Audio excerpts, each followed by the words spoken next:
Hey, what's up? It's your boy Chichioto from Davidson College, and you're watching Disney Channel. You're watching Dylan and Cole Sprouse have a 22-minute takeover that brought the bowl cut back. Typical tiptoes of mischief underneath the 5 stars of the Tipton, hangouts in a hotel that brought London to Boston, where the single mom, Candy Girl, and Esteban Julio Ricardo Montoya de Rosa Ramirez had a voice that gave Mr. Mosby migraines. But in between bites of your Captain Crunch, you would think that Zach and Cody had the sweetest life. You're watching Hannah Montana try to live out the best of both worlds. Nobody's perfect. You live and you work it, but blonde to brunette wig changes made Miley's one in a million dreams believe in the impossible. Ask who said, I can't be president? I said, you haven't seen that, so Raven visions of Corey in the house. The Baxters, before Barack made a proud family watch, makeshift families make do with Drake, Josh, and Megan, blended family, good people like the Even Stevens who had fairly odd parents but never asked for the replacements. The clock struck 8. Time for school, so we ate quick, put our bowls in the sink, fed a pup named Scooby-Doo, and got to school where my gym partner was a monkey.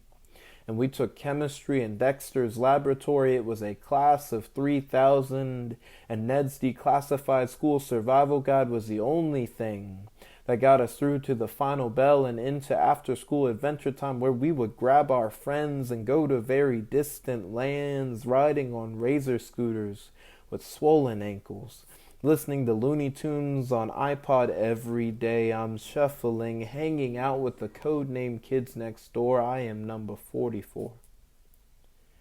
Throwing the football in the street like Peyton Manning, dreams of playing under brighter lights and the street lamps that signaled house calls for mama to come get dinners that were made of sugar and spice and everything nice. I didn't think twice to eat my vegetables and excuse myself to get on Game Boy, Club Penguin, PlayStation, because back then we had time to think outside the Xbox, color with Crayola and disregard the lines, make artwork with squiggles and scribbles that always made it to the refrigerator because we were mamas, little Einsteins going on trips in our favorite rocket ships, zooming through the skies, solving mysteries, never afraid to ask questions because we were the meddling kids. The snot-nosed, wingnuts, goobers, knucklehead McSpazatrons, and I know that for some here the childhood is a tough subject to touch upon because there were pages upon pages filled with grim adventures, words that would still chip at you like playground scars, vocabulary like divorce and recession that made us hang on to imagination like monkey bars yelling, swiper, no swiping. Swiper, no swiping. Swiper, no swiping. But the swiper found a way to take our innocence. Peace, joy, hope, lunch money, in a sense, wondering where time has gone. 104 days of summer vacation, and the perpetual problem of our aging generation is that Rugrats end up turning in their silly bands and cargo shorts for a suit and jacket. Their Hot Wheels and Heelys for rush hour traffic, and it's tragic. Because somewhere along these lines, we started hating Mondays and Tuesdays and Wednesdays and Thursdays and our jobs.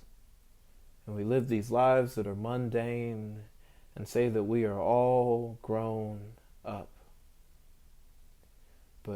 But know that that doesn't mean that we have to give up on a childlike faith, because you have a heavenly Father who has more thoughts about you than there are grains of sand, and he just wants to hold your hand and teach you how to walk again. Take baby steps. 3 steps forward and sometimes 1 step back. And it might feel like you are wandering in the wilderness, but this dance is restoring your future back to when mom's hug solved everything.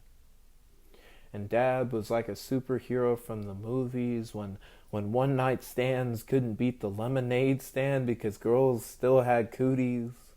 Before we became pretty little liars, taking adult swims to our total drama islands, before we cared about likes, posts, or swipes, there was a time you couldn't call me, beat me if you wanted to reach me because I didn't have a phone.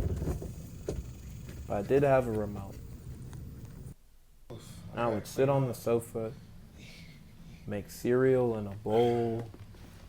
I'd turn on the TV and watch Disney, plus a little bit more.